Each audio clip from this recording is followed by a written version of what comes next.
शनाया रूपल को अपने साथ हॉस्पिटल ले जाने लगी।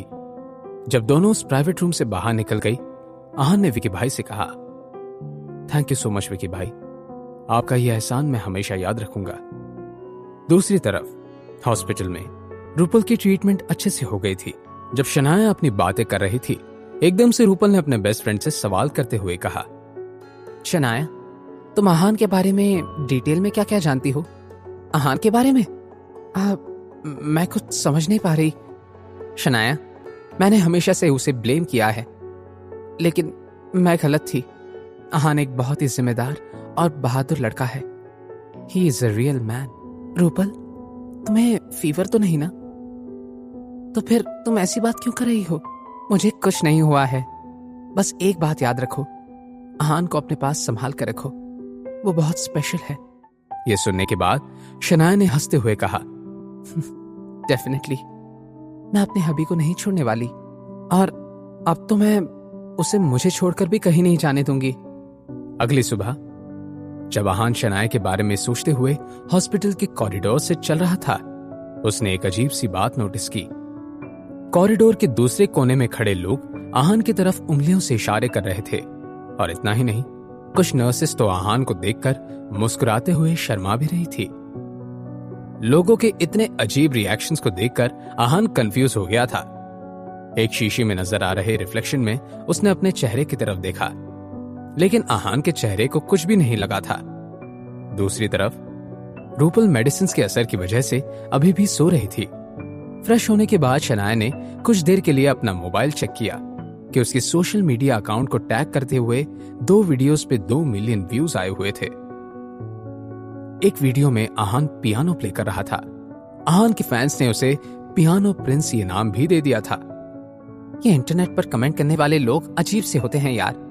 मतलब कुछ दिनों तक ये सारे के सारे लोग मेरे फैंस थे, मेरे लिए कमेंट्स कर रहे थे, आहान को बुरा भला कह रहे थे, और एक पियानो के परफॉर्मेंस के बाद आहान की तरफ से हो गए।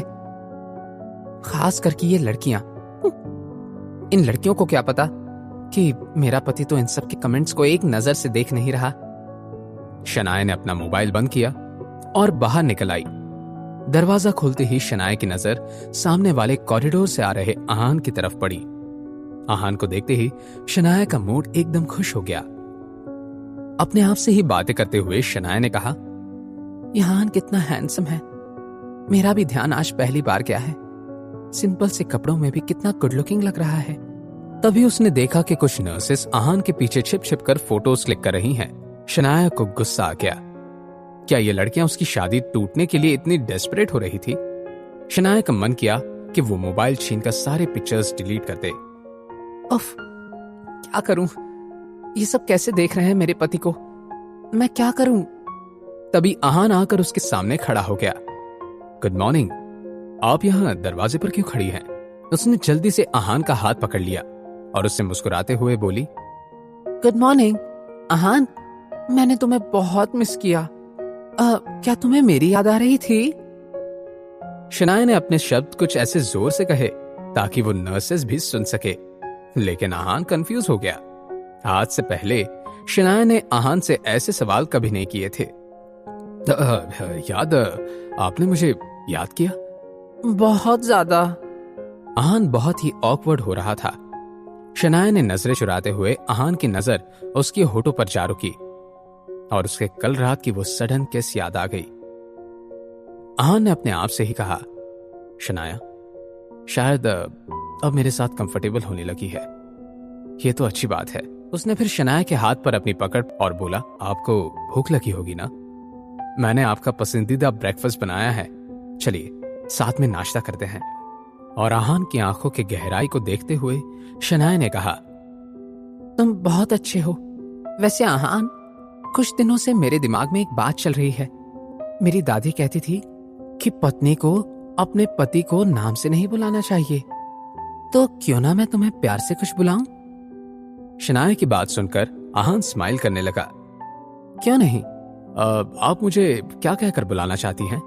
आहान के होठों पर अब एक हल्की सी स्माइल आ गई। उसके आंखों की गहराई में देखते हुए शनाया ने कहा, वैसे आहान, कुछ दिनों से मेरे दिमाग में एक बात चल रही है। मेरी दादी कहती थी कि पत्नी ने अपने पति को नाम से नहीं बुलाना चाहिए, तो क्यों ना मैं तुम्हें प्यार से कुछ बुलाऊं? शनाया की बात सुनकर आहान स्माइल करने लगा। क्यों नहीं शनाया, आप मुझे क्या कहकर बुलाना चाहती हैं?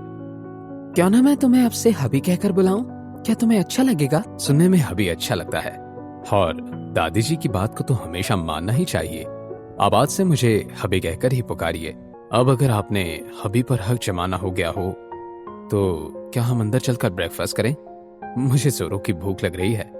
आहान के सवालों को सुनने के बाद शनाया ने हंसकर उसका हाथ पकड़ा और आहान को अपने साथ रूम में अंदर ले गई, जहां एक तरफ आहान और शनाया उनके पास कुछ ना होते हुए भी इतने खुश थे।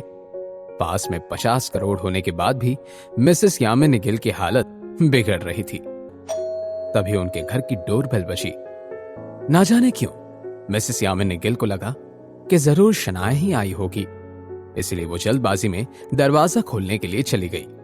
मगर जैसे ही यामिनी गिल ने दरवाजे पर देखा तो शनाया नहीं, वहां पर रोहन कोहली खड़ा था।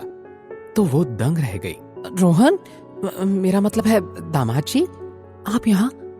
अपनी भाभी की कही ये बात सुनते ही सीमा बुआ जी भी अंदर से दौड़ी चली आईं। अरे भाभी, आप भी ना, दरवाजे पर ही अपने दामाद से सवाल जवाब कौन करता है? दामाद जी को अंदर तो आने दीजिए। दामाद जी आइए, अंदर आकर हम सबके साथ नाश्ता कीजिए। मैं यहाँ नाश्ता करने नहीं आया हूँ, मेरा एक जरूरी काम है, मैं उसी वजह से सुबह सुबह यहाँ आया हूँ। अच्छा, कोई बात नहीं, अब तो आपको इस घर में खाना खाते आते ही रहना है। अब आप हमारे परिवार के दामाद जो हैं। वैसे आप कह रहे थे कि किसी काम से आना हुआ, क्या बात है? मुझे मेरा लिमिटलेस प्लैटिनम क्रेडिट कार्ड वापस चाहिए। साफ साफ कहूँ तो मैं यहाँ अपने 50 करोड़ रुपए वापस लेने आया हूँ। क्या? मगर क्यों? क्या क्यों? ये सवाल अपने बेटी से जाके पूछिएगा। मैं आप दोनों में से किसी को भी जवाब नहीं देने वाला हूँ। तो बेहतर होगा कि मेरा और अपना वक्त बर्बाद करने से अच्छा आप मुझे मेरे पैसे लौटा दीजिए। आप ऐसा कैसे कह सकते हैं? या फिर ये सब इस वजह से हो रहा है कि कल रात उस लाइव स्ट्रीमिंग में आपकी सच्चाई पूरी दुनिया के सामने आ गई। आप अपना नाम साफ करना चाहते हैं? लानत है, मुझे कभी नहीं लगा था कि आप इस हद तक पहुंच जाएंगे। रोहन ने अपने सर को पकड़ लिया। मिसेस यामिनी गिल और सीमा बुआ जी से कहा, देखिए मिसेस गिल, आपको मेरे बारे में जो सोचना है आप सोच सकती हैं, मुझे सबसे कोई फर्क नहीं पड़ता, बस मुझे मेरा क्रेडिट कार्ड लौटा दीजिए। रोहन की तरह ही मिसेस यामिनी गिल भी हार चुकी थी। वो चुपचाप अपने कमरे में गई और अलमारी में रखा हुआ लिमिटलेस प्लैटिनम क्रेडिट कार्ड लेकर आई। उन्होंने जरा भी वक्त गवाए बिना वो क्रेडिट कार्ड रोहन कोहली को वापस कर दिया। लेकिन अब सीमा बुआ जी कर ही क्या सकती थी। उन्होंने बस घर के बाहर जा रहे रोहन कोहली को रोककर कहा, रोहन, आहान के साथ क्या हुआ? अब रोहन कोहली क्या जवाब देगा? क्या वो आहान की असलियत के बारे में मिसेस यामिनी गिल और सीमा बुआ जी को बता देगा? और आहान का रिश्ता अब कितना मजबूत होने वाला था? जानने के लिए देखिए अगला एपिसोड सिर्फ पॉकेट एफएम के यूट्यूब चैनल पर, और सीक्रेट अमीरजादा के सारे एपिसोड्स को सुनने के लिए डिस्क्रिप्शन में दी हुई लिंक से डाउनलोड कीजिए पॉकेट एफएम ऐप।